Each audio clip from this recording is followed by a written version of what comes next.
اللہ الرحمن الرحیم۔ عالم اسلام کے 58 ممالک کا اگر نقشہ دیکھیں تو پتہ چلے گا دنیا کا جو بہترین محل وقوع ہے وہ مسلمانوں کے پاس ہے۔ پھر سوال پیدا ہوتا ہے کہ مسلمان معاشی لحاظ سے، سماجی لحاظ سے اور معاشرتی لحاظ سے پستی کا شکار کیوں ہے؟ عالم اسلام کو اس وقت 3 بڑے سیاسی مسائل درپیش ہیں۔ سب سے بڑا مسئلہ قیادت کا فقدان ہے۔ دیکھیں آپ دور نہ جائیں، 1 صدی سے پہلے چلے جائیں، جب خلافت عثمانیہ ہوتی تھی تو ایک خلیفہ ہوتا تھا، اور جب ایک خلیفہ تھا تو مسلمانوں نے کئی 100 سال تک دنیا کے 3 بڑے اعظموں پر حکمرانی کی۔ نمبر 2، اتفاق و اتحاد کا فقدان اس وقت اتفاق نہیں ہے۔ تیسرا، فروعی اختلافات اور ذاتی مفادات۔ یہ تو ہوئے 3 تو بڑے مسئلے ہیں سیاسی۔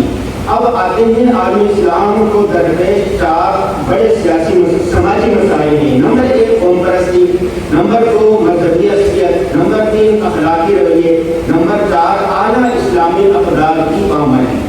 عالم اسلام کو اس وقت 5 بڑے معاشی مسائل درپیش ہیں۔ سب سے بڑا مسئلہ بے پناہ معدنی وسائل کا ضیاع ہے۔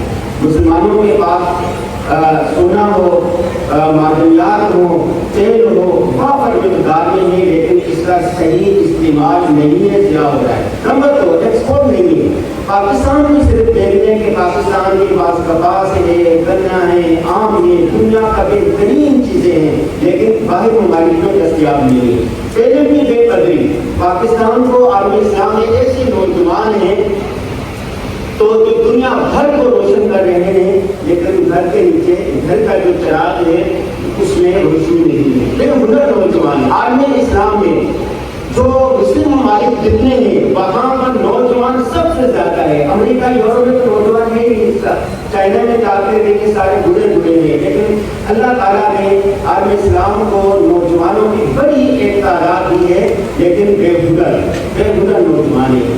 آگے یہ طبقاتی تفریق دے رہے ہیں۔ ایک طرف دیکھیں عرب ممالک جو ہیں وہ ٹرمپ آتا ہے تو کتنا بڑا ان کا استقبال کرتے ہیں، جہاز ان کو تحفے میں دے دیتے ہیں، اسلحے کی جو ڈیل ہوئی دنیا میں سب سے بڑی ڈیل ہے۔ دوسری طرف غزہ میں آپ دیکھیں وہ پانی کے لیے ترس رہے ہیں۔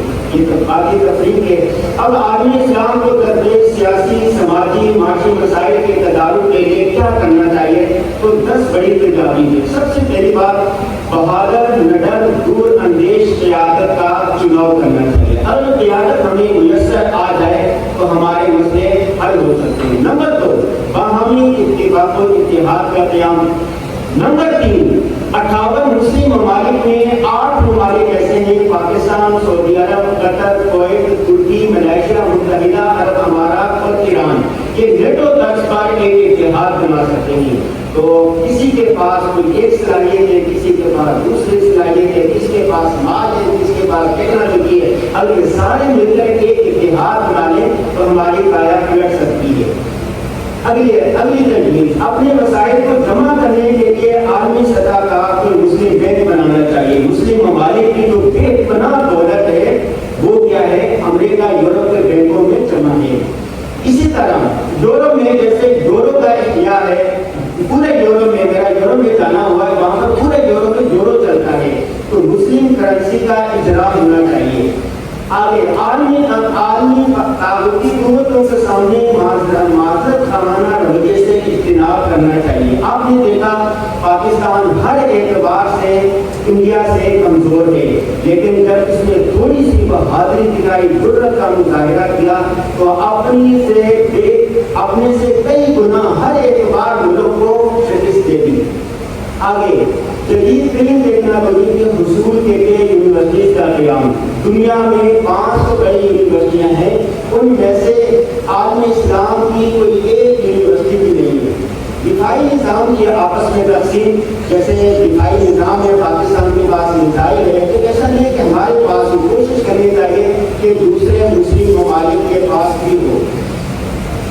اگلی بات، مسلم حکمران انجانے خوف میں مبتلا ہے کہ اگر ہم نے غزہ کی مدد کی، اگر ہم نے فلاں کی مدد کی تو ہمیں عالمی طاقتیں کھا جائیں گی، ہماری بادشاہت کو ختم کر دیں گی، اس خوف سے باہر نکلنا چاہیے، کچھ نہیں ہوگا۔